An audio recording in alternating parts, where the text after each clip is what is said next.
Hello dear students, welcome back. Audio और video I hope so अच्छे से आ रहा है। फटाफट हम लेक्चर स्टार्ट कर देते हैं। ऑलरेडी 10-15 मिनट लेट हो चुके हैं हम। क्वेश्चन नंबर 7 तक हमने सॉरी क्वेश्चन 6 तक कंप्लीट हो चुका था and now onwards we are going to start question 7 and we will complete it today. Okay, let's सी।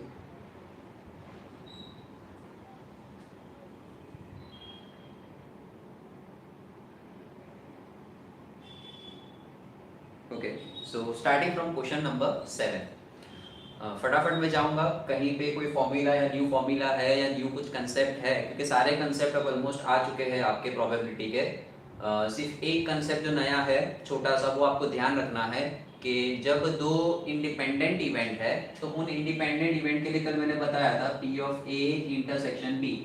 ठीक है, कल मैंने ये चीज ऑलरेडी बता दी थी। Law of multiplication of probability for two independent event P of A intersection B, वो होता है P of A into P of B। In the same में अगर आपको पूछा जाता है P of A dash intersection B dash, तो वो होगा P of A dash into P of B dash. अगर आपको कहा जाता है P of A intersection B dash, तो वो हो जाएगा P of A into P of B dash for independent event. ये सारी चीजें किसके लिए है? दो इवेंट इंडिपेंडेंट है। अगर आपको कहा जाता है P of A dash intersection B, तो डायरेक्टली यहां से उठा लो P of A dash multiply by P of B।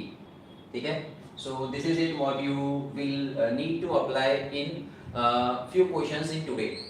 आज के हमारे लेक्चर के कुछ क्वेश्चंस में ये चीज हम अप्लाई करेंगे, law of multiplication of probability. Okay, क्या याद रखना है? दो इंडिपेंडेंट इवेंट अगर मेंशन किए हैं क्वेश्चन में, तब आप ये यूज कर सकते हो this things. Okay, now question number 7। Question 7 कहता है there are 2 gold coins and 4 silver coins in a box. We are solving question number 7। There is a box, उसमें 2 गोल्ड कॉइन और 4 सिल्वर कॉइन है, और उसके अलावा एक और बॉक्स है जिसमें 3 गोल्ड कॉइन और 5 सिल्वर कॉइन है। So this is one box, box 1, and this is box number 2। क्या पूछा है आपको? One coin is selected from each box. दोनों में से एक एक कॉइन सिलेक्ट करना है। तो पहले तो टोटल पॉसिबल आउटकम फाइंड कर लो। टोटल पॉसिबल आउटकम क्या होगा? n कितना होगा? दोनों में से एक एक सिलेक्ट करना है। अच्छा, ये टोटल कितना?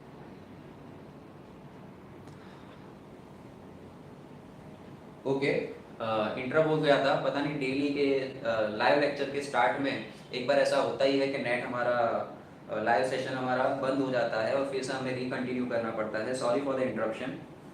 फटाफट चलो रिजॉइन हो जाओ। क्वेश्चन नंबर 7 की हम बात कर रहे थे। क्वेश्चन नंबर 7, 2 गोल्ड कॉइन है, 4 सिल्वर कॉइन है। यहाँ 3 गोल्ड कॉइन है, 5 सिल्वर कॉइन है। बॉक्स 1 और बॉक्स 2 दोनों में से एक एक कॉइन सिलेक्ट करना है। बॉक्स 1 में हाथ डाला, एक कॉइन निकाला, तो वो एक कॉइन क्या हो सकता है? It can be any out of this 6। फिर दूसरे बॉक्स में हाथ डाला, वहां से एक कॉइन निकाला, it can be any out of that 8। तो 6 8 48। सो टोटल 48 पॉसिबल आउटकम है हमारे पास। हमें क्या ढूंढना है? Find the probability that one of the selected coin is a gold coin and other is a silver coin. आपको probability निकालनी है, probability of one gold coin and कहा है वन सिल्वर कॉइन, ये आपको ढूंढना है। तो आप क्या करो, गोल्ड कॉइन और सिल्वर कॉइन के लिए सोचो थोड़ा कि इसको एग्जैक्टली डायरेक्ट शॉर्टकट से कैसे कर सकते हैं। बिल्कुल प्रैक्टिकली लॉजिकली सोचो तो कि यहाँ पे आपने एक कॉइन निकाला, तो वो एक कॉइन गोल्ड होने के चांसेस कितने हैं? 2 आउट ऑफ 1। चलो स्टार्ट करते हैं। पहले मैं एक इवेंट ए ले लेता हूँ। इवेंट ए क्या है कि मैं बॉक्स 1 में से गोल्ड कॉइन निकालता हूँ। यानी इवेंट ए है selecting coin and it is gold from box 1 and it is silver from box 2। यानी पॉसिबिलिटी है कि आपने पहला कॉइन गोल्ड वाला बॉक्स 1 में से निकाला और सिल्वर का कॉइन बॉक्स 2 से निकला, या वाइस वर्सा दूसरा एक इवेंट बी भी ले सकते हो आप। इवेंट बी क्या ले सकते हो, that probability of getting gold coin from box 2 and silver coin from box 1। दो पॉसिबल चीजें हो सकती है, क्या क्या, या तो यहां से गोल्ड तो यहां से सिल्वर, या फिर यहां से गोल्ड यहां से सिल्वर। दो अलग इवेंट ले सकते हो, दोनों में से कोई एक हो सकता है। तो या तो ये पॉसिबिलिटी है, क्या होगा यहाँ पे अगर आप m फाइंड करो तो क्या आएगा, आपको चाहिए गोल्ड कॉइन फ्रॉम बॉक्स 1, यानी आपने बॉक्स 1 में हाथ डाला, गोल्ड आने के चांसेस है 2c1, 2 out of 1, sorry 1 out of that 2। Then यहाँ पे सिल्वर के चांसेस है 5c1। समझ रहे हो, दो गोल्ड कॉइन तो उसका 2c1, you can select 1 out of 2, here you can select 1 out of 5। आप कहोगे सर 5 क्यों, इस बॉक्स में से सिल्वर निकालेंगे। देखो एक गोल्ड तो मिल गया, अगर एक गोल्ड है तो एक सिल्वर होना चाहिए, तो यहाँ पे टोटल पॉसिबल आउटकम आए 10, आपको ए की प्रोबेबिलिटी मिल गई, कितनी मिली 10 आउट ऑफ 48, टोटल 48 है, ठीक है, दिस इज टोटल। अब इस पे आ जाते हैं इवेंट बी। इवेंट बी के लिए एम क्या होगा कि हमने बॉक्स 2 में हाथ डाला तो वहां से हमें मिला गोल्ड कॉइन, कितने गोल्ड कॉइन है 3c1, और यहां से हमें मिला सिल्वर कॉइन, कितने सिल्वर है 4c1। So from over here we took a gold coin, तो gold coin की probability 3c1, selection of gold coin out of this 3 coin, और यहाँ से silver की probability, so 4 3s are 12, n मिल गया, probability of B is 12 out of 48। अब दोनों में से कुछ भी एक हो सकता है, अगर आपने यहाँ से गोल्ड और यहाँ से सिल्वर निकाला तो ये probability है, यहां से गोल्ड और यहां से सिल्वर तो ये प्रोबेबिलिटी है, दोनों में से कुछ भी एक हो सकता है। Either you can go with the first situation और you can go with the second situation, दोनों में से कुछ भी एक हो सकता है। तो प्रोबेबिलिटी जो हमें चाहिए, प्रोबेबिलिटी ऑफ इवेंट ई, इसको मैं नाम दे देता हूं इवेंट ई, क्या होगी, that will B probability of event ए और इवेंट बी, आइदर दिस और this, that is 10 out of 48, 12 out of 48, that is 22 out of 48, 11 out of 24, khatam, finish, clear? So 11 out of 24 is the probability of selecting gold coin and a silver coin. Now that gold coin can be from anyone, silver coin can be from anyone, but if you are selecting a gold coin from this box 1, then compulsory silver from box 2, and if you are selecting gold coin from box 2, then silver coin from box 1, that's it. Number 7 complete हो गया. If you want to take a screenshot, just take it. Now question number 8, question 8 conditional probability वाला question, but we will solve it logically. जितने भी अब आने वाला आगे question है ना, सारे लॉजिकली सॉल्व होंगे। Question number 8, one joint family has 3 sons and 2 daughters। Question 8, ठीक है, family 1, 3 sons and 2 daughters। Then second family, family 2, family 2 has 2 sons and 4 daughters, so there are total 2 sons and 4 daughters। आपको ultimately किस चीज की probability find करनी है, find the probability that selected child is a girl child when we are selecting one family is selected from 2 families and a child is selected, and then find the probability that the selected child is a girl child। इन दोनों family में से पहले तो आपको कोई एक family select करनी है, यानी कि फैमिली 1 हो सकती है या फैमिली 2 हो सकती है। फिर आपको कहा है कि पॉसिबिलिटी ढूंढो गर्ल होने की, सो दैट इवेंट में be a girl from family 1 और it may be a girl from family 2। तो फैमिली 1 में से भी गर्ल हो सकती है या फिर फैमिली 2 में से भी गर्ल हो सकती है। क्लियर?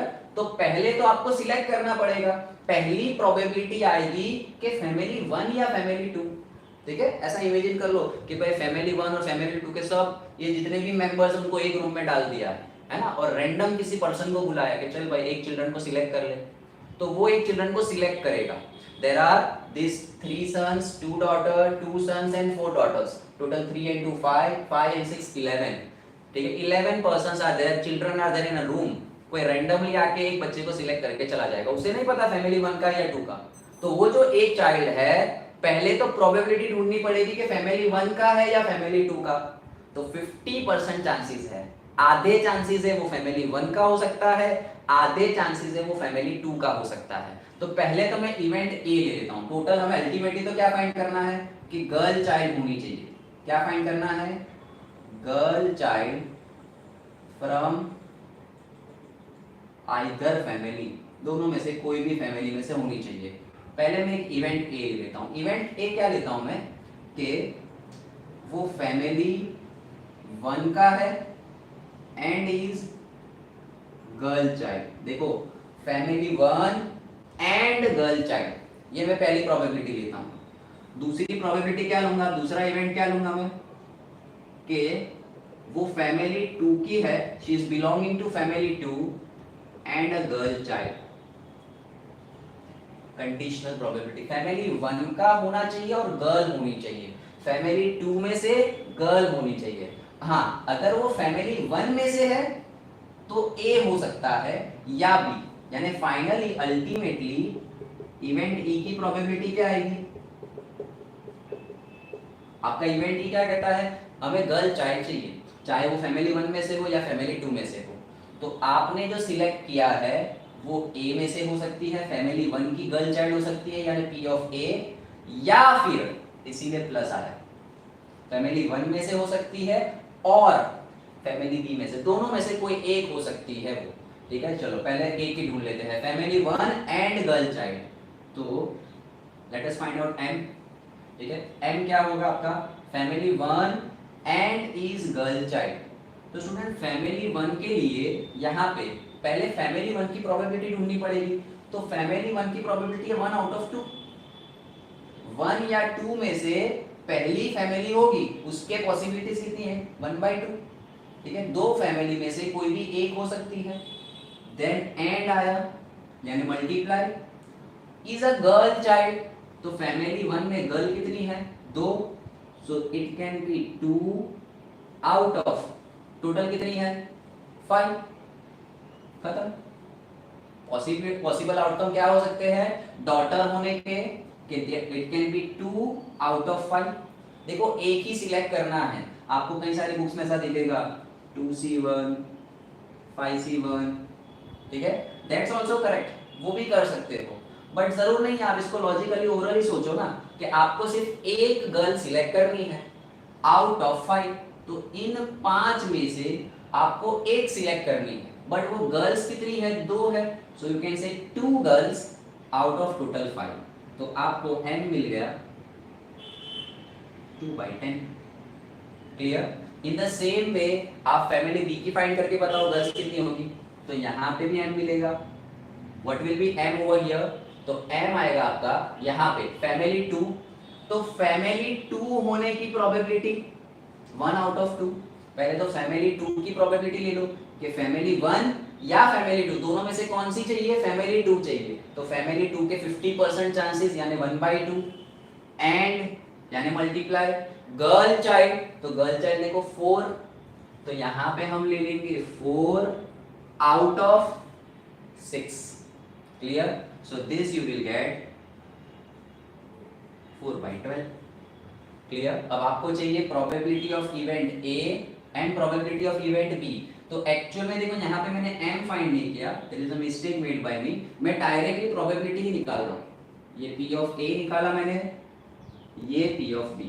क्यों प्रोबेबिलिटी डायरेक्ट? क्योंकि मैंने डायरेक्ट प्रोबेबिलिटी ही लिख दी है। फैमिली 1 होने की प्रोबेबिलिटी 1/2, यानी ये 1m हो गया 2n हो गया, गर्ल चाइल्ड की 2m हो गया, 5n हो गया। देखो आपकी बुक की मेथड से चाहो तो बुक की मेथड से कर सकते हो, लंबा चौड़ा सम दिया हुआ है, उन्होंने अलग अलग सारी चीजें की है। फैमिली 1 की प्रोबेबिलिटी अलग निकाली है, यानी फैमिली 1 के लिए m ढूंढा है, n ढूंढा है, फिर उसकी गर्ल चाइल्ड के लिए m ढूंढा है, n ढूंढा है। प्रीवियस हमने 1.2 में किए थे सम्स, 1.2 1.3 में सिलेक्शन वाले सम थे, तो वो सिलेक्शन वाली मेथड से किया होगा। कई सारी बुक्स में आपको ऐसा दिखेगा, this will be exactly given as, पहले तो m निकालेंगे, तो फैमिली इसके लिए m आएगा आपका 1, n आएगा आपका 2, ठीक है, और इसके लिए m आएगा आपका 2c1 और n आएगा आपका 5c1, और अल्टीमेटली आप फाइंड करोगे तो प्रोबेबिलिटी ऑफ a मिलेगी। सो this is direct, logically you can solve. Family 1 होने की प्रोबेबिलिटी 1/2 एंड यानी मल्टीप्लाई गर्ल होने की 2 आउट ऑफ 5 फैमिली 1 के लिए 2/10।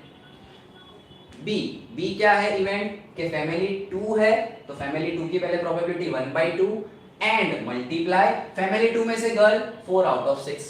अब इन दोनों चीजों को यहां पे पुट कर दो, तो probability of event E is P of A और P of B, so it will come, यहां पे इसको कट कर दो तो 1/5, ठीक है, पहले ही कट कर देना था, 2 कट 1/5, और यहाँ में पहले ही कट कर दो 2/3, सो it will get 1/5 into 2/3, just multiply 3 1s are 3, 5 2s are 10, okay, यहाँ पे आएगा एडिशन, P of A कितना आया 1/5 और P of B कितना आया 2/3, so solving it you will get 3 1s are 3, 5 2s are 10, that is 13/15.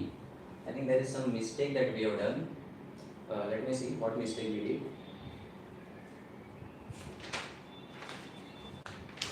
Question में हमें दिया हुआ है, okay, just a second, okay, यहाँ हमने मिस्टेक की, देखो कटिंग में कहीं क्वेश्चन वगैरह में एरर नहीं है, यहाँ थोड़ी सी मिस्टेक हो गई कि 2 2s are 4, here it will be 2/6, sorry mistake by me, ठीक है, इसको प्रॉपर्ली फिर से कर लेते हैं, हो जाता है कई बार, 1/2 4/6। चलो बैक टू द टॉपिक, फिर से लिंक मेंटेन कर लेते हैं, थोड़ा सा हम आगे पीछे हो गए। P of A मिला 1/5, P of B मिला 1/2 into 4/6, 2 2s are 2 3s are, that is 1/3, 1/3 को यहाँ पे पुट कर दो, so you will get 3 1s are 3, 5 1s are 5, 8/50, probability मिल गई, खत्म, that's it. Question number 8 for you. If you want, you can take screenshot.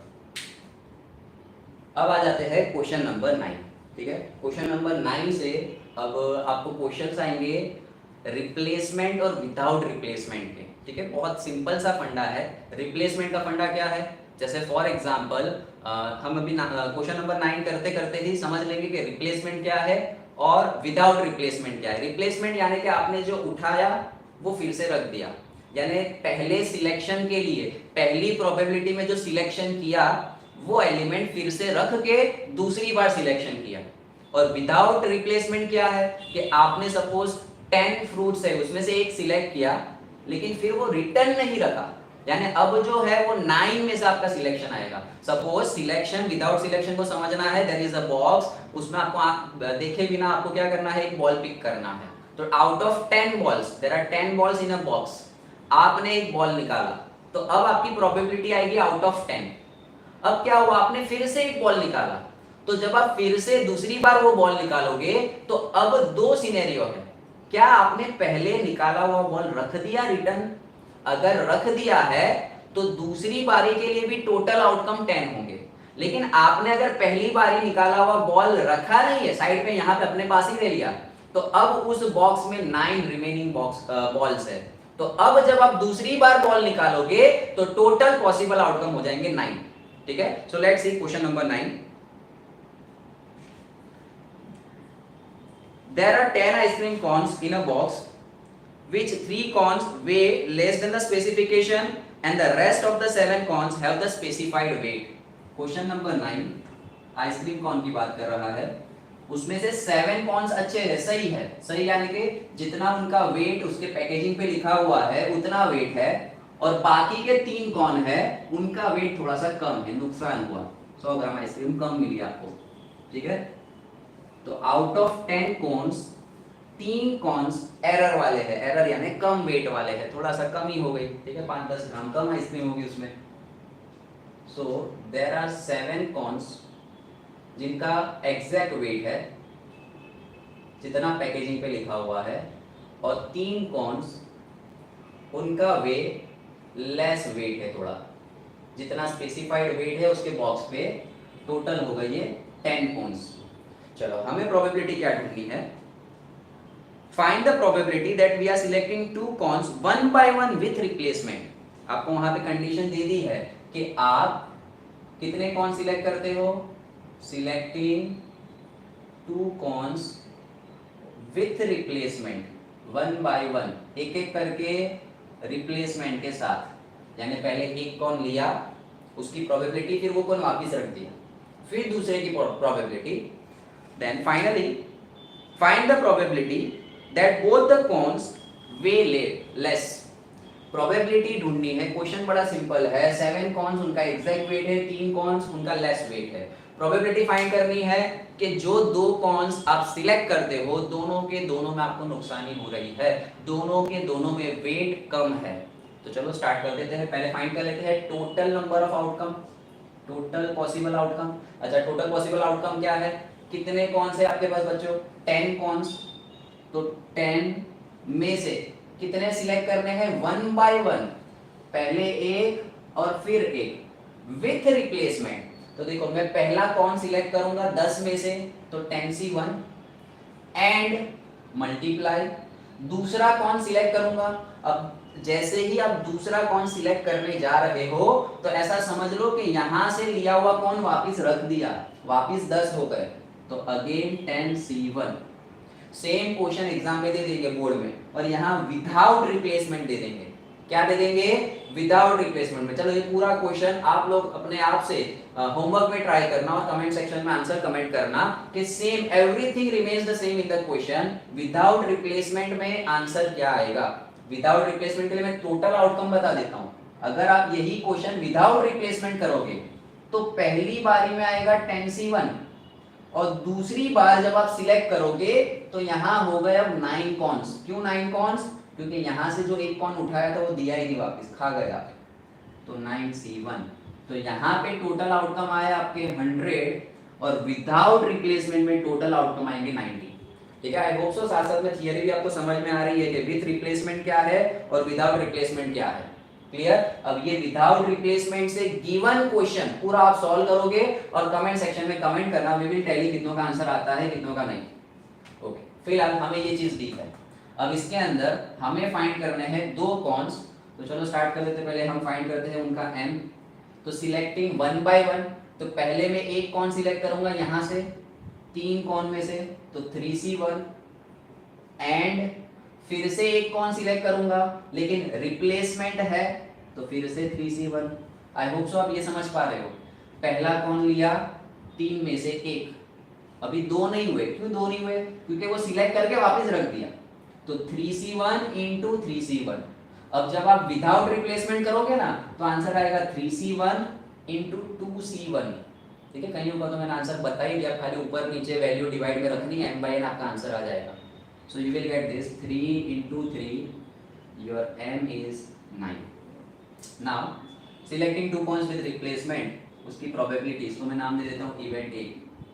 ठीक है, तो आएगा m बटे n 9 by 100, that is 0.09। Clear.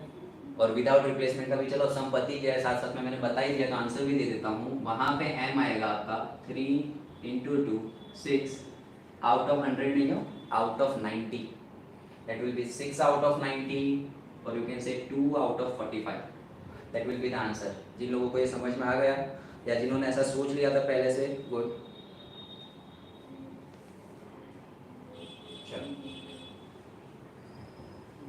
तो ये हो गया आपका रिप्लेसमेंट विदाउट रिप्लेसमेंट वाला। Take a screenshot if you wish. And now we are going to question number 10। Question number 10 में आपको कहा है कि रिप्लेसमेंट नहीं हो रहा है, विदाउट रिप्लेसमेंट है, तो वहां पे सिर्फ आपके टोटल पॉसिबल आउटकम में चेंजेस आएगा। Question number 10, there are 10 CDs in a CD rack in which 6 are action film CDs and 4 are drama film. Question 10, there are 10 CDs, 6 है एक्शन सीडी या एक्शन मूवी और 4 है drama, total हो गई 10। ठीक है, now what they are telling us, find the probability 2 CDs are randomly selected one by one without replacement. यानी अब जो सीडी आपने पहली बार सिलेक्ट की है वो सीडी आप रिप्लेस नहीं करोगे, रखोगे नहीं। सोच के रखो पॉसिबल आउटकम कितने होंगे total. Find the probability that the first selected CD is of action film and the second CD is of drama film. Find करनी है probability that first CD is of action and second CD is of drama. देखो ये सब जब मैं event लिखता हूँ ना, मैं आपको समझाने के लिए, अभी लाइव लेक्चर है तो फटाफट में ये सब लिख देता हूँ। आपको एग्जाम में थोड़ा स्टेटमेंट पर्टिकुलरली अच्छे से लिखना है कि पेपर चेकर को समझ में आ जाए कि आपने इवेंट क्या लिया है। चलो पहले फाइंड कर लेते हैं एन यानी total possible outcome. Total possible outcome कैसे है, पहली सीडी सिलेक्ट करेंगे तो 10 में से 1 मल्टीप्लाई, दूसरी सीडी सिलेक्ट करेंगे तो दूसरी सीडी के लिए 9 आउटकम हो जाएंगे। क्यों 9? क्योंकि आपने एक तो रख ली, 10 में से एक तो सिलेक्ट कर ली, तो अब बची वहां पे 9, क्योंकि विदाउट रिप्लेसमेंट दिया है क्वेश्चन में, without replacement. So this is equals to 90। आपको n मिल गया। अब हम फाइंड कर लेते हैं इसके लिए, इस इवेंट के लिए m फाइंड कर लेते हैं। फर्स्ट सीडी इज एक्शन, तो एक्शन सीडी होने की 61, एंड कहा है तो multiply. Second CD drama 4C1, that is 6 into 4, that is 24. So you got the probability of event A m बटे n 24 divided by 90. If you can cut it, you cut 2 से हो जाएगा, 2 1 जा 2 2 जा 2 45 जा 3 4 जा 3 15 जा 4 out of 15 is your answer. Clear? So question number 10. तो जिन स्टूडेंट्स ने अगर इस पे ध्यान नहीं दिया, विदाउट रिप्लेसमेंट या विथ रिप्लेसमेंट, तो उनका आंसर गलत आएगा। ठीक है, लेक्चर एंड होता है तब तक सोच के रखो कि विथ रिप्लेसमेंट से पॉसिबल आउटकम और प्रोबेबिलिटी कितनी आएगी, सोच के रखो। सोचो सोचो, अगर ये विथ रिप्लेसमेंट होता तो क्या होगा, सोच लिया? यहाँ 100 आ जाएगा। अगर ये विथ रिप्लेसमेंट है तो यहाँ 100, और ये विथ रिप्लेसमेंट हो या ना हो, इसमें तो कोई चेंज आने वाला नहीं है, तो अल्टीमेट आपका आंसर आता 24 out of 100। क्लियर? चलो question number 11। Question 11,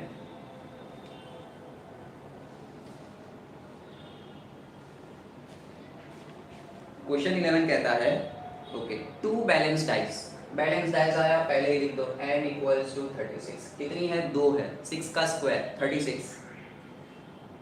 find the probability that at least one die shows number 5। अब ये तो बड़ा सिंपल सा क्वेश्चन है, you can do it on your own. पहला event, at least one die shows number 5। तो भाई पहले तो ए के पॉसिबल आउटकम लिख लो। नंबर 5 कब कब आ सकता है? 1,5, 2,5, 3,5, 4,5। ठीक है, इतनी पॉसिबिलिटी, या 5 की पूरी सीक्वेंस 5,1, 5,2, 5,3, 5,4, 5,5, 5,6। हमें क्वेश्चन में दिया है एटलीस्ट वन डाई, यानी दोनों डाई में से किसी भी एक पे तो 5 आना ही चाहिए। तो आप देख लो, मैंने जो ये पॉसिबल आउटकम लिखे, किसी भी एक पे 5 आ रहा है, या हो सकता है दोनों पे भी आए, क्योंकि एटलीस्ट कहा है। तो आपको m मिल गए, m आया 1 2 3 4, 4 और 6, 1 2 3 4 5 6 7 8 9 10। Okay, I think I forgot something. 4,5 के बाद यहाँ पे 6,5 हम भूल गए। 4,5 5,5 में नीचे ले रहा हूँ इसलिए मैंने ऊपर नहीं लिया, 6,5, so this is 11 outcome, total outcome है 36, तो probability of event A 11 out of 36. First case complete, this was your first case. Now second case, event B ले लेता हूँ. The first die shows the number 5 or 6 and the other die shows an even number. First die क्या बताती है?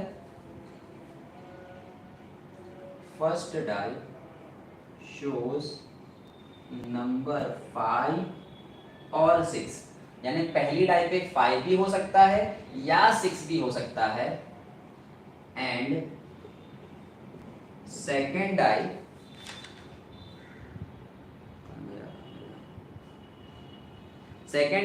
shows an even number, shows an even number. तो चलो B क्या possible outcome निकालो. पॉसिबल आउटकम पहली टाइप पे 5 या तो 6 कुछ भी हो सकता है, तो या तो 5 आ सकता है या तो 6. अच्छा 5 के साथ आपको इवन नंबर चाहिए. कैसा नंबर चाहिए? Even number. तो 5,2 हो सकता है, 5,4 हो सकता है, 5,6 हो सकता है, या फिर क्या हो सकता था 6 के साथ इवन नंबर, 6 के साथ 4 या 6 के साथ 6. खत्म. समझे क्वेश्चन में क्या दिया है? फर्स्ट डाई के ऊपर 5 या 6 दोनों में से कुछ भी हो सकता है, 5 भी हो सकता है 6 भी हो सकता है, और दूसरी डाई पे कंपलसरी इवन नंबर. तो 5,2 5,4 5,6 6,2 6,4 6,6, तो m आया आपका 6. Probability of event B m by n 6 out of 36, that will be 1 by 6. complete. ये इवेंट ए की प्रोबेबिलिटी, इवेंट बी की. Take a screenshot if you wish. Now very important question, question number 12. Question number 12.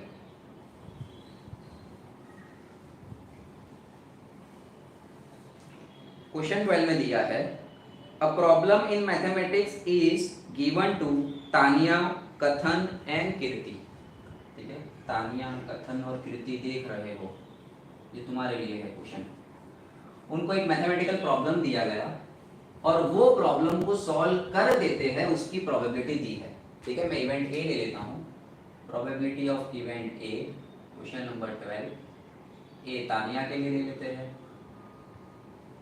B कथन और सी कीर्ति.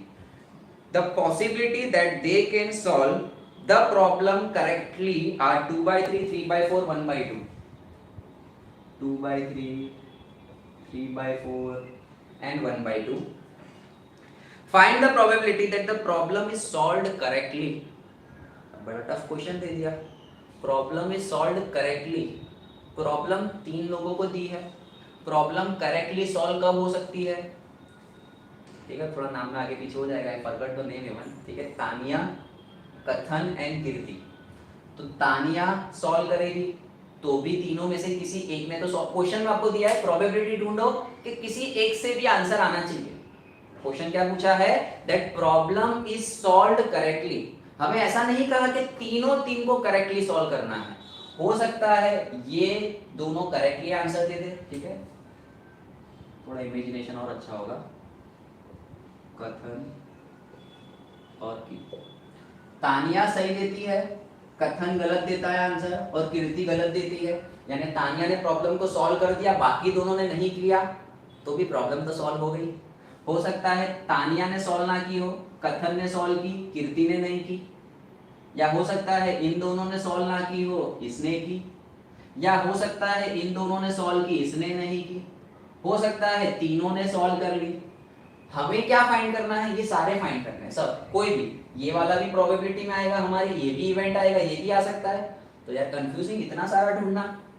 Solving correctly मतलब कोई एक भी answer सही दे दे तो वो होता है सॉल्विंग करेक्टली. तो यहाँ हम उल्टा कॉम्प्लीमेंट्री इवेंट ले लेंगे. हम क्या कहेंगे कि हम ना सॉल्व करने की प्रोबेबिलिटी निकालते हैं. What we will find out? We will find out probability of not solving correctly. Not solving correctly का मतलब इसने भी आंसर नहीं दिया, इसने भी नहीं दिया, इसने भी नहीं दिया. सपोज मैं कहूं कि ना करने की प्रोबेबिलिटी है 0.2।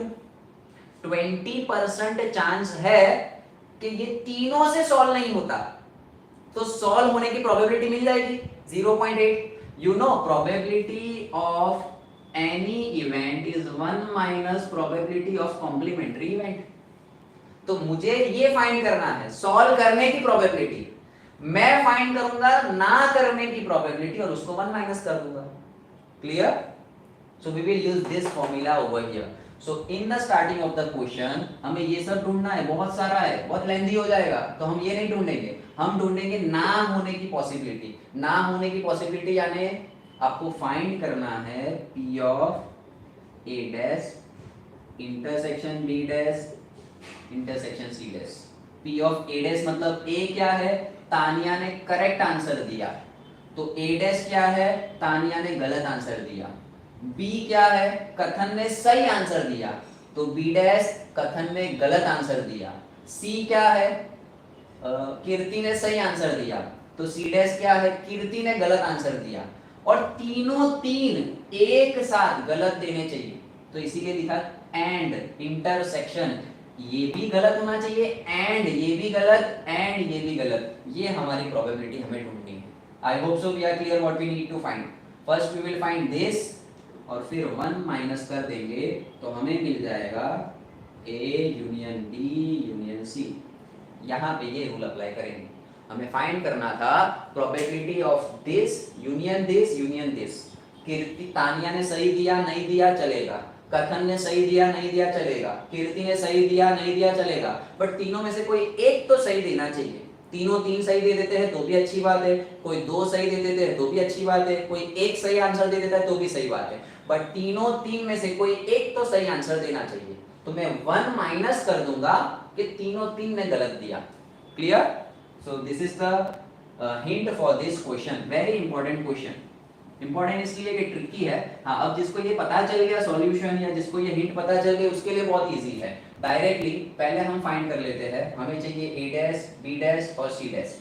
सो first let us find P of A dash. देखिए अब कैलसी वैसे नहीं निकालना है, 2 आउट ऑफ 3, तो 3 में से बाकी बचा 1 out of 3। P of B dash 3 out of 4, तो बचा 1/4। P of C dash 1 out of 2, तो बाकी बचा 1/2, है ना। 2 आउट ऑफ 3, तो 1 आउट ऑफ 3 बच गए। 3 आउट ऑफ 4, तो 1 आउट ऑफ 4। 1 आउट ऑफ 2 गलत, तो 1 आउट ऑफ 2 सही। अब क्या फाइंड करते हैं, सीधे सीधे फॉर्मूला में वैल्यूज पुट करते हैं। अच्छा पहले ये ढूंढना है आपको, P of A dash intersection B dash intersection C dash. अभी अभी मैंने बताया था कि रैंडम इवेंट्स, ठीक है, इंडिपेंडेंट इवेंट, ये तीनों के तीनों इंडिपेंडेंट है कि तीनों एक दूसरे पे डिपेंड नहीं करते, अलग अलग इवेंट है। तो इसकी प्रोबेबिलिटी आएगी P of A dash into P of B dash into P of C dash. अभी मैंने आपको स्टार्टिंग में लेक्चर में मल्टीप्लिकेशन ऑफ प्रोबेबिलिटी का लॉ बताया था। A dash B dash C dash को मल्टीप्लाई कर दो, 1/3 1/4 1/2। So A dash intersection B dash intersection C dash 1/3 4 ज़ा 12 2 ज़ा 24। उसको यहाँ पुट कर दो, 1 minus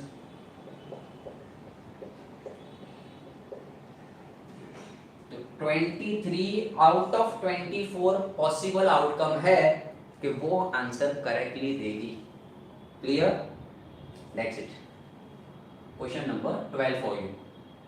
now let's move to question 13। Exercise complete करनी है आज हमें। 13 भी बाकी है, 14 भी है और 15 भी है। Question 13, person A can hit the target in 3 out of 5 attempts.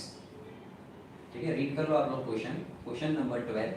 और जो न्यू स्टूडेंट्स है जिनको पता नहीं है मेथड, टेक्स्ट बुक लेके बैठो, क्योंकि मैं क्वेश्चन वगैरह यहाँ पे बोर्ड पे लिखने में टाइम वेस्ट नहीं करूँगा। So sit with your text book, notebook and everything और साथ साथ में पैरेलली सॉल्व करते जाओ। क्वेश्चन नंबर 13,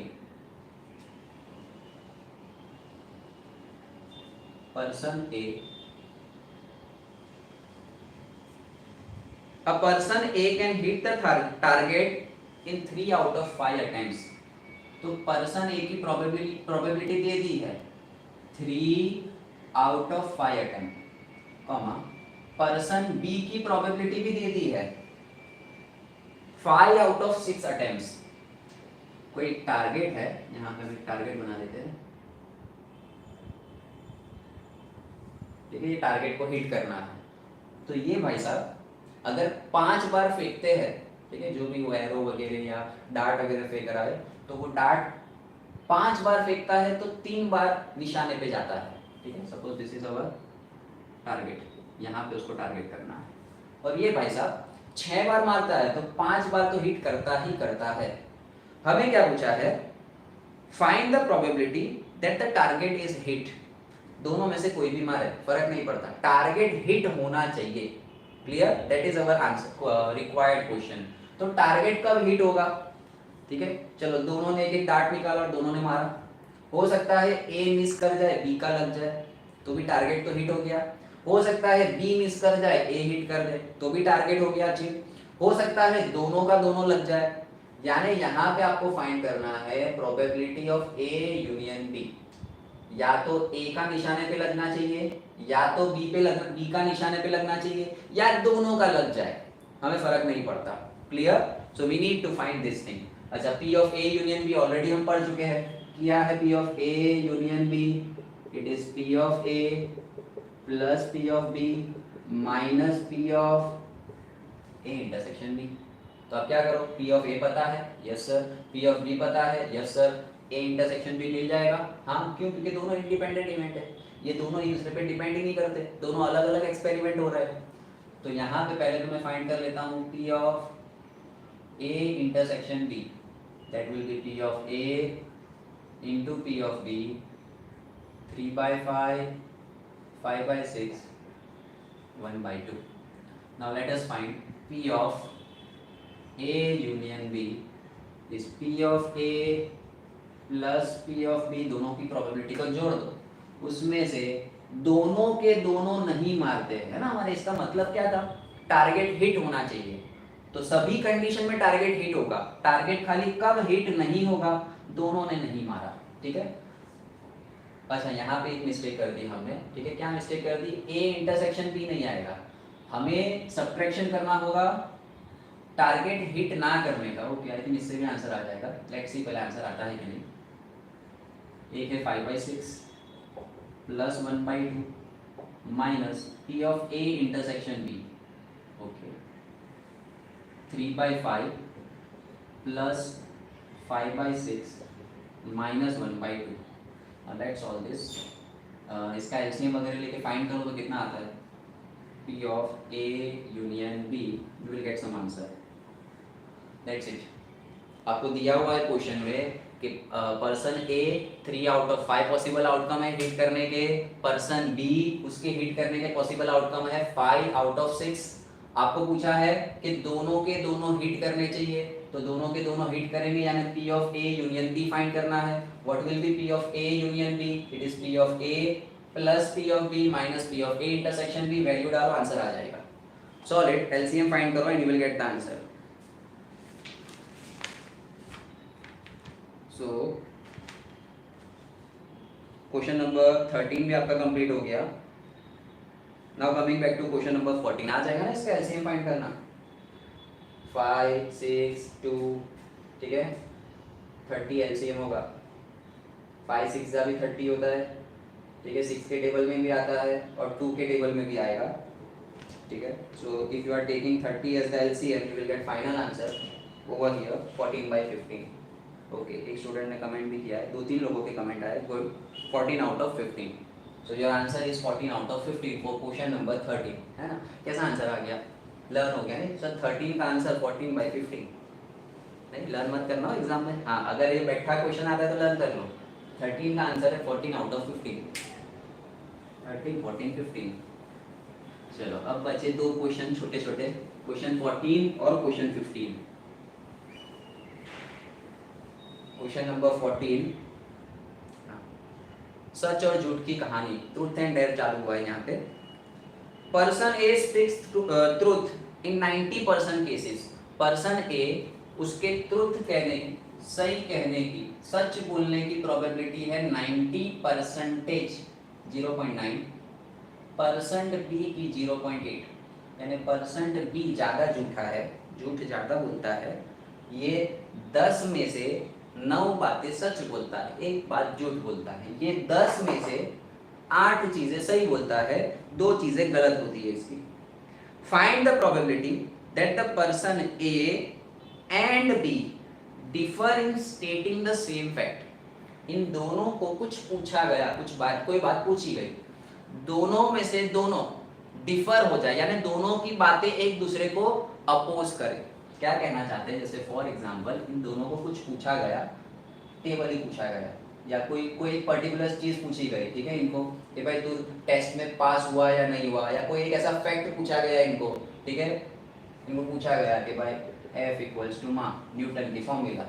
सर कहाँ से न्यूटन को लिया है, थोड़ा इंटरेस्टिंग करें ना। दोनों को पूछा गया ये सही है कि नहीं, बोलो बच्चों। तो भाई इसका सच बोलने की प्रोबेबिलिटी कितनी है, 0.9। इसकी सही बोलने की प्रोबेबिलिटी कितनी है, 0.8।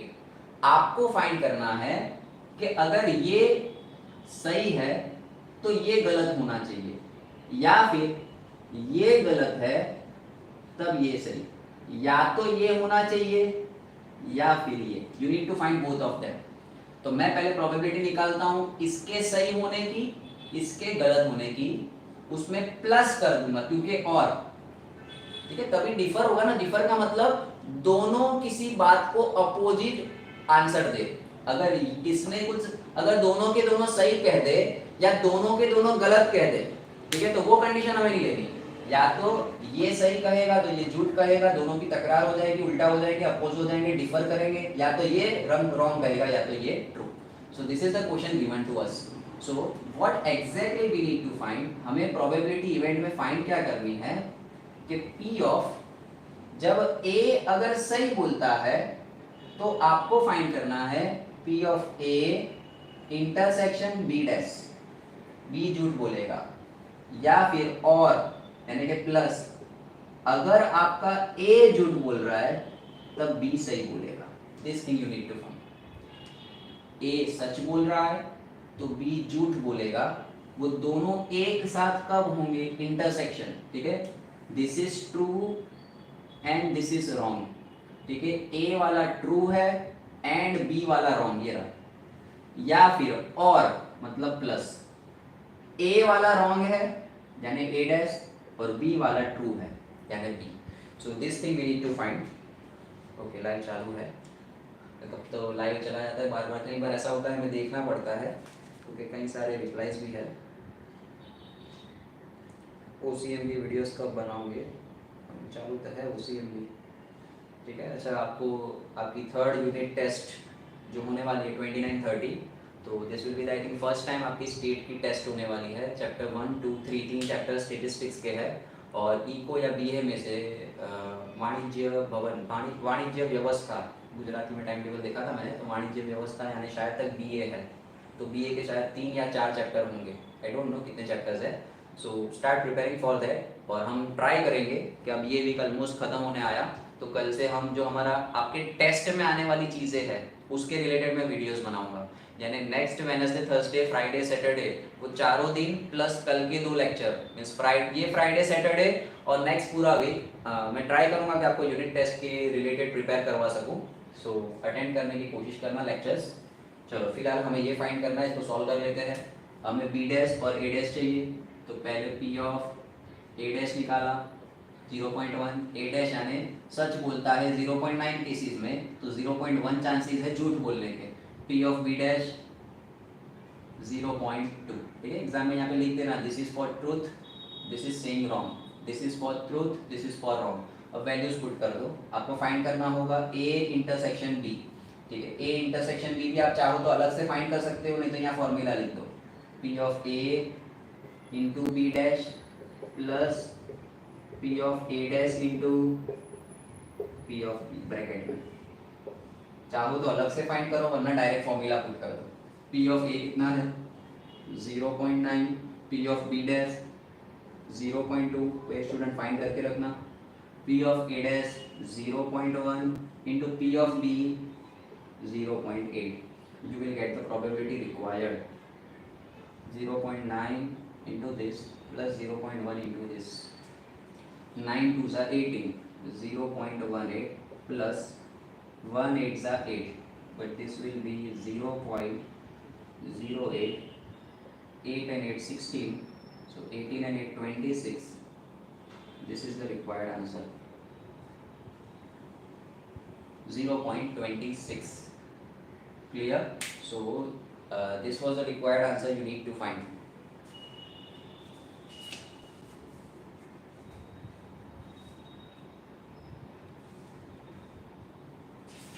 Now question number 15 that we need to solve, last question of today. I hope सो यहाँ तक आपको किसी को कोई डाउट नहीं है और फंडा आपको क्लियर है, कंसेप्ट आपको क्लियर है. इंपॉर्टेंट यही है कि चीज़ों को सॉल्व कैसे किया जाना है. बोर्ड में अगर क्वेश्चन ट्विस्ट भी हो जाए, कई सारे क्वेश्चन ट्विस्ट होंगे, डेटा बदल देंगे, वैल्यू बदल देंगे, तो मेरा यही पर्पस है कि अगर आप मेरे वीडियो लेक्चर से इसको समझ रहे हो, अंडरस्टैंड कर रहे हो या कहीं से भी प्रैक्टिस कर रहे हो, आपको एग्जाम में कोई भी question they they, concept clear, you can solve it. Now question number 15, last question. और ऐसा समझ लो कि यहाँ पे चैप्टर नंबर 1 भी कंप्लीट हो जाएगा, प्रोबेबिलिटी का ही लास्ट क्वेश्चन, क्योंकि 1.5 इज वेरी स्मॉल. ठीक है, आधे 1 घंटे में हमारी कंप्लीट हो जाएगी. Very very easy, you can even do it yourself. Standard 9th की जैसी प्रोबेबिलिटी थी ना, वो प्रोबेबिलिटी है. ठीक है, थोड़ा बहुत खाली थियरी बदल जाती है, करना वही है जो आप 9th में करते थे. तो ट्राई करना, आई वुड सजेस्ट यू के 1.5 आप ट्राई करना, तो आपका चैप्टर नंबर 1 कंप्लीट हो जाए. एक आपको अंदर से हैप्पीनेस फील होगी कि यस हमारा चैप्टर नंबर 1 कंप्लीट हो गया. चलो 15, if 3 events A B C और वहां दे दिया इंडिपेंडेंट इवेंट, 3 इंडिपेंडेंट इवेंट है, इवेंट ए, इवेंट बी और इवेंट सी. लास्ट क्वेश्चन है आपके, यूं समझ लो चैप्टर का पूरी एनर्जी के साथ हम सॉल्व करेंगे. आपको 3 इवेंट दिए हैं, P of A, P of B, P of C. एक है 0.2, 0.3, 0.5, 0.2, 0.3, 0.5. आपको फाइंड करना है P of A union B union C. We need to find P of A union B union C. अब ये फॉर्मूला यहाँ कैसे लगाएंगे? तो भाई P of A union B union C आपने फॉर्मूला पढ़ ली है ऑलरेडी.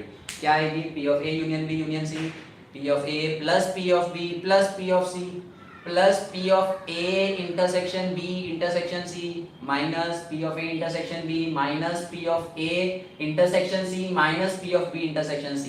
प्रीवियस लेक्चर वाली फॉर्मूला यहाँ पे पुट करेंगे हम, तो हमें मिल जाएगा हमारा आंसर. इट मीन्स हमें क्वेश्चन में फाइंड करना है A intersection B, B intersection C, A intersection C, और हमें फाइंड करना है A intersection B intersection C. तो चलो रिक्वायर्ड चीजें हम फाइंड करना स्टार्ट कर देते हैं. पहले मैं फाइंड करता हूँ P of A intersection B. What will be P of A intersection B? क्योंकि तीनों के तीनों इंडिपेंडेंट इवेंट है, तो इंडिपेंडेंट इवेंट के लिए डायरेक्ट मल्टीप्लाई हो जाएगा. P of A multiply by P of B, that will B 0.2 multiply by 0.3, that is 0.06. Then comes we will find P of B intersection C. It will be P of B multiply by P of C. चलो P of B कितना है? 0.3 into 0.5, 5 3 are 15, 2 decimal में 0.15. इतनी छोटी छोटी चीजें कैलसी मत उठाना, वरना फिर प्रोबेबिलिटी का क्या फायदा. प्रोबेबिलिटी का चैप्टर आपका माइंड शार्प करने के लिए है, लॉजिक क्लियर करने के लिए. अब इतनी छोटी छोटी चीज में अगर कैलसी लोगे तो फिर प्रॉब्लम होगा. 2 3 are 6, 1 डेसिमल 2 डेसिमल, तो यहाँ भी 2 डेसिमल. 3 5 are 15, यहाँ भी 1 डेसिमल था, यहाँ भी 1 डेसिमल, तो आंसर में 2 डेसिमल. 7 और 8 का मैक्स है. Probability of A intersection C, P of A into P of C. P of A है 0.2, P ऑफ C है 0.5, 5 2 are 10, और उसको 2 डेसिमल में लिख देंगे तो 0.10. क्लियर? नाउ हमें फाइंड करना है और A intersection B intersection C, that will B P of A into P of B into P of C, that will B तीनों का मल्टीप्लिकेशन 0.2 0.3 0.5. फिर से वही आपका लॉजिक, 2 3 are 6, 5 are 30, तो लिख दिया 30. बट 1 2 3 डेसिमल, तो 0.03, 3 डेसिमल में आंसर आएगा आपका. ठीक है. Now let us apply the formula. Formula है P of A union B union C is P of A plus P of B plus P of C plus P of A intersection B intersection C minus A intersection B minus B intersection C minus A intersection C। ये formula आपको याद होनी चाहिए, तो आपको पता चलेगा क्या क्या ढूंढना है। पुट करते जाओ वैल्यू 0.2, 0.3, 0.5, फिर ये रहा ये 0.030, 0.030, बाकी सब माइनस करते जाओ 0.06, 0.15, 0.10। Calculator tell me the answer. 0.72, 0.72 is your answer. Clear? So question number 15 भी हमने कंप्लीट कर लिया आपका विद दिस मेथड। किसी को डाउट हो तो पूछ लो लेक्चर में। If anyone is having any doubt, you may ask. अच्छा, ये जो क्वेश्चन है ना, इसको थोड़े डिफरेंट तरीके से भी आप कर सकते हो, बट ऐसी कोई प्रॉपर्टी मैंने तो कहीं पढ़ी नहीं है, बट यस इससे आंसर आ जाता है। कौन सा? अभी अगर आपको याद हो तो हमने पिछले क्वेश्चन में अप्लाई किया था कि P of A union B union C ढूंढना था, और हमने वहाँ क्या लिखा था 1 minus P of A dash intersection B dash intersection C dash. Yes और नॉट? प्रीवियस क्वेश्चन में हमने ये चीज प्रूव की थी और फाइंड की थी कि A union B union C is 1 minus P of A dash intersection B dash intersection C dash. Check करते चलो ये पूरी चीज इससे आती है कि नहीं। अगर ये इससे आ जाती है ना तो फिर एक स्टेप में आंसर आ जाएगा। चलो पहले ये फाइंड करो। अच्छा, अब इस चीज के अंदर पहले A dash B dash C dash ढूंढने पड़ेंगे, तो ढूंढ लेते हैं। ठीक है, देखते हैं, तुक्का लगा रहे, अगर राइट जाता है तो अच्छी बात है। 0.8 P of B dash 0.7 P of C dash 0.5। ठीक है, तो तीनों का मल्टीप्लिकेशन करके बताओ तो कितना आता है, क्योंकि A dash B dash C dash क्या होगा, P of A dash P of A dash P of B dash P of C dash. Check करो तो तीनों का मल्टीप्लाई 1 माइनस, ठीक है, इस तीनों को मल्टीप्लाई करो, कितना आता है answer, multiplying all this 3। Check it. चलो फटाफट, इसका आंसर कितना आता है, 8 7 56, 56 और 5 okay, it will B 0.28। Yes, work कर रहा है, मिल गया आंसर 0.72। ठीक है, एक छोटे से स्टेप में आ गया। तो देखो ऐसे भी सॉल्व कर सकते हो, कितना लंबा चौड़ा सम था आपका, डिटेल। ठीक है, and you apply a bit logic, you get answer. But I am not sure if there is any such formula और नॉट। ये हर बार वैलिड है या नहीं, आई डोंट नो। ठीक है, सो चेक कर लेना। ज़्यादातर केसेस में आंसर अगर आता है, 2-4 अलग अलग सम ट्राई कर लो तो ये अप्लाई करना। फिलहाल तो ये सम में तो आंसर आ रहा है। क्लियर? सो क्वेश्चन नंबर 15 यानी कि एक्सरसाइज 1.4 तक हमने कंप्लीट कर दी। Now if you are having any doubt और any questions, any suggestions you are having, then you may just tell me right now. We will try, क्योंकि आपकी अभी टेस्ट आ रही है, this is the first time के unit test है, and I hope so आप लोग वो यूनिट टेस्ट को अच्छे से बोर्ड की एग्जाम समझ के ही दे रहे हो। It is very important for you to be serious right now. वो टेस्ट को अगर आपने हल्के में लिया, कॉपी करके लिखा, so it will be not beneficial to you. कल के लेक्चर में और परसों के लेक्चर में, अगर आपकी यूनिट टेस्ट में बीए है तो मैं ये दोनों लेक्चर बीए पे लूँगा, अगर यूनिट टेस्ट में इको है तो मैं पहले इको लूँगा। It means I will be trying to revise you statistics chapter 1 2 3 in the coming lectures, as well as I will be focusing on your eco and BA. ठीक है, specially जो unit test का content है उसके related, और एक आध video lecture में डालूंगा मोस्ट टाइमली क्वेश्चंस का भी, जिसमें सिर्फ इंपॉर्टेंट क्वेश्चंस होंगे। ठीक है, लेट्स सी, कई सारी चीज़ें और करनी है। कमेंट करते रहना, सजेशंस आपके देते रहो, it will really help us. I hope so you enjoyed the lecture. सारे क्वेरीज आपके प्रॉब्लम सॉल्व हो गए हैं। मिलते हैं नेक्स्ट लेक्चर में। Till then keep practising, work hard, take care, keep learning. Bye bye.